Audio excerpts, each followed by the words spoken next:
sou a Letícia da Umas Arquitetura e hoje a gente vai falar sobre casas confortáveis.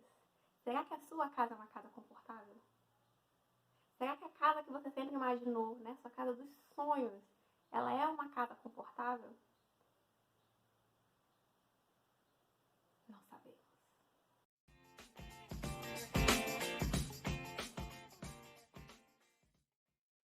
Quando pensamos em casa confortável, podemos imaginar que é uma questão de gosto e que para cada pessoa a definição de conforto na casa vai variar. Mas existem alguns conceitos básicos que todas as pessoas precisam que sejam atendidos para se sentirem confortáveis em casa.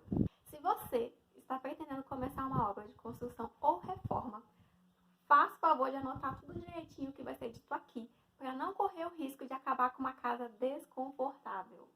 Você está pronto para descobrir se a sua casa preenche a todos os pré-requisitos? Bom, nós vamos começar falando sobre a temperatura dentro da casa. Uma casa agradável não pode ser quente e muito menos muito gelada. Além disso, tem que ter uma boa ventilação em todos os cômodos, aquele ventinho gostoso que passeia pela casa. Ele que é o responsável pela troca de ar e ele que previne o aparecimento de mofo dentro de casa. Para garantir uma casa com temperatura e ventilação boa, é importante prestar atenção na localização da casa dentro do terreno. Ou seja, quando você tiver o seu lote, você não pode sair colocando ela em qualquer lugar, né?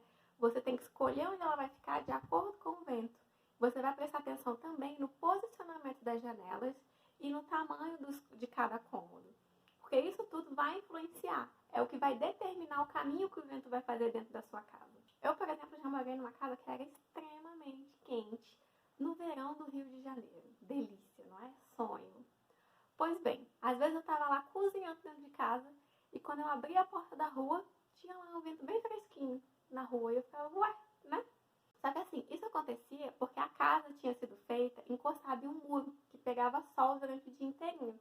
Não tinha janela suficiente e para piorar, o tamanho das janelas da casa eram muito pequeno em relação ao cômodo, né?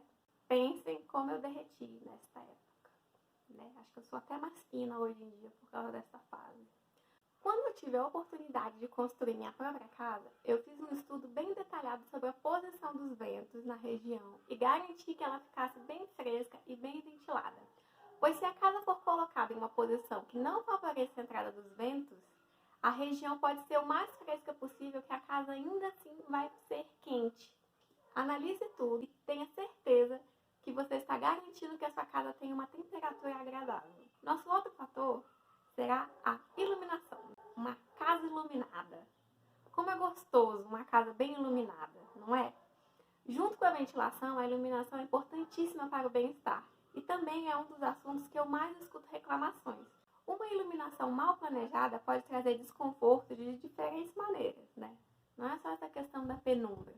Os cômodos sem janelas exigem mais lâmpadas e elas, além de não serem tão agradáveis como a luz natural, gastam e aumentam o consumo de energia elétrica e também esquentam o ambiente, né? Que a gente volta lá no nosso conforto térmico. Falando em esquentar, da mesma forma que a posição das janelas tem que ser pensada de acordo com os ventos, a disposição delas também precisa acompanhar o percurso que o sol faz, para que a gente alcance todos os benefícios da luz solar, sem que ela acabe sendo desconfortável ou que a gente tenha que ficar com as cortinas fechadas o tempo inteiro.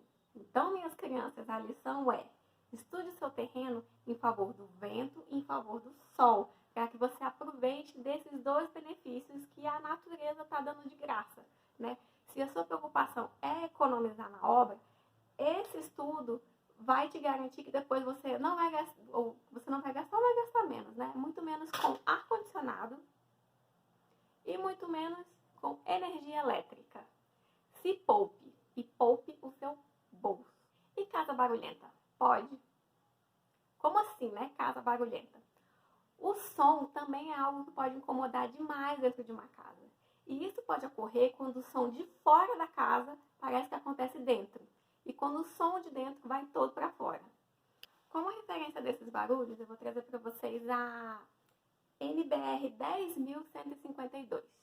Ela estabelece que os ruídos considerados toleráveis para o ouvido humano estão entre 35 decibéis e 45 decibéis para os quartos e 40 50 decibéis para salas de estar.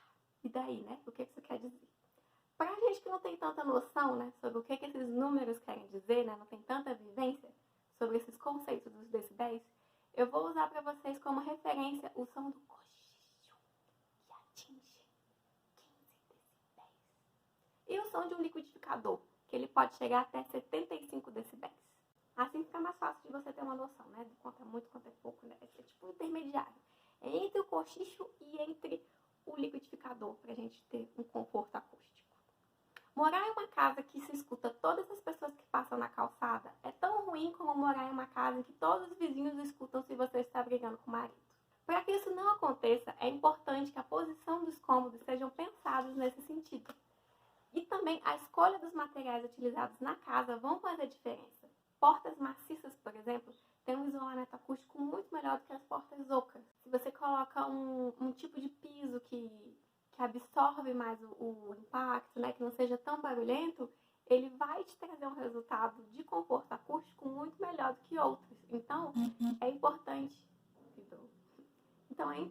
que você pesquise sobre esses materiais para garantir que o seu conforto seja maior. Mau cheiro dentro de casa. Eu acho que é uma coisa que ninguém gosta, não é mesmo? Estar em um ambiente com cheiro desagradável incomoda bastante, né?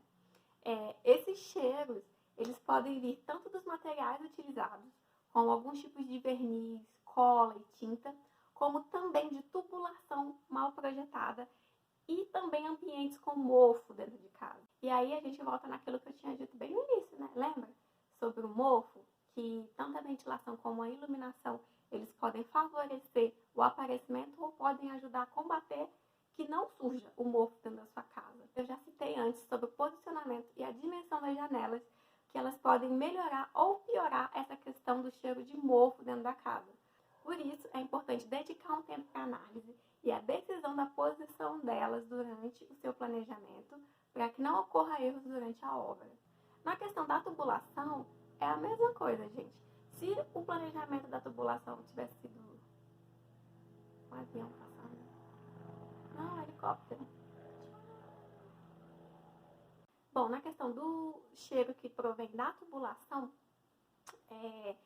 entra de novo essa questão do planejamento e da execução correta. Se a queda da tubulação de esgoto não for bem feita, não for bem planejada, ou a utilização dos ralos for feita de maneira errada, você com certeza vai sofrer com um mau cheiro dentro de casa. É aquele cheirinho que volta, né? Que volta da pia, que volta do ralo do banheiro e que são extremamente desagradáveis. Em obras de construção que começam do zero, é possível escolher a posição da casa e dos cômodos da casa para favorecer todos esses fatores, iluminação, som, né? E também a escolha das dimensões adequadas de cada ambiente. Eles não devem ser nem muito pequenos e nem muito grandes. Se a obra, por outro lado, for uma obra de reforma, algumas alterações talvez não sejam possíveis, mas é importante analisar, né, se as janelas e as aberturas que você possui, elas podem ser fechadas, né, se estiver incomodando, ou se você tem a possibilidade de abrir novas janelas, né, durante essa reforma. Porque enquanto você está quebrando, né, você já está lá no meio do caminho mesmo, então você já adequa para melhorar tanto a sua ventilação como a sua iluminação. Antes de você comprar o ar-condicionado, quando você for fazer uma reforma, ou aumentar a quantidade de lâmpadas do seu ambiente, analise antes se talvez a posição da janela não pode ser modificada ou uma janela acrescentada para resolver esse problema que você está tendo. E assim, com todos esses fatores resolvidos, com todas essas questões analisadas antes da obra, vai ser muito mais fácil que você tenha uma casa confortável, um espaço agradável para passar os seus dias e descansar gostosamente. Eu espero que vocês tenham agora, né, entendido melhor um pouco mais sobre esses conceitos de conforto, né?